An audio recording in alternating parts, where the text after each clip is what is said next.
बिहारमध्ये पुढच्या काही मिनिटांमध्ये मतमोजणीला सुरुवात होणार आहे।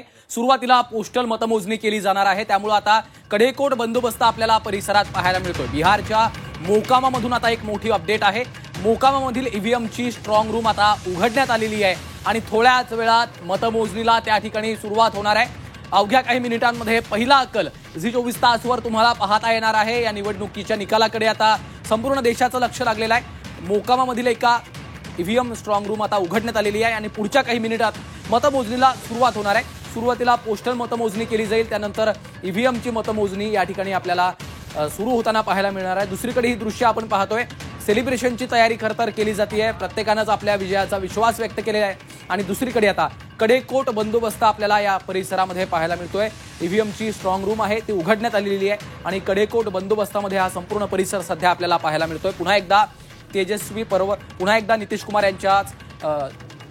यांच्याच या सत्तेला पुन्हा एकदा आपल्याला जनतेनं कौल दिला का याकडे लक्ष लागलेलं आहे। दुसरीकडे तेजस्वी पर्व आपल्याला या ठिकाणी पाहायला मिळणार का याकडे देखील लक्ष लागलेलं असणार आहे।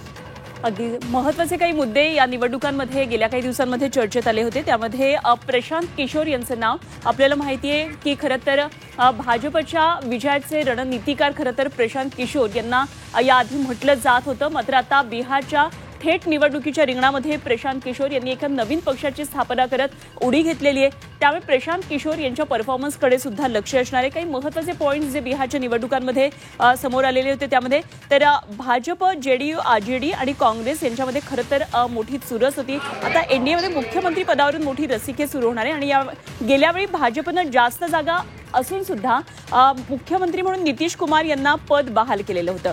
आता यावेळी नितीश कुमार यांच्याऐवजी भाजप आपल्या चेहऱ्याला संधी देते का, हा सुद्धा एक खूप महत्त्वाचा मुद्दा आहे। त्याचं कारण म्हणजे भाजपनं सुद्धा अगदी 101 जागा म्हणजे अगदी नितीश कुमार यांच्या बरोबरीनं जागा लढवलेल्या आहेत। त्यामुळे काही वेगळा ट्विस्ट या निवडणुकीमध्ये येतोय का, भाजप यामध्ये कुठल्या चेहऱ्याला नेमकं पुढे आणणार हे बघणं सुद्धा महत्त्वाचं ठरणार आहे।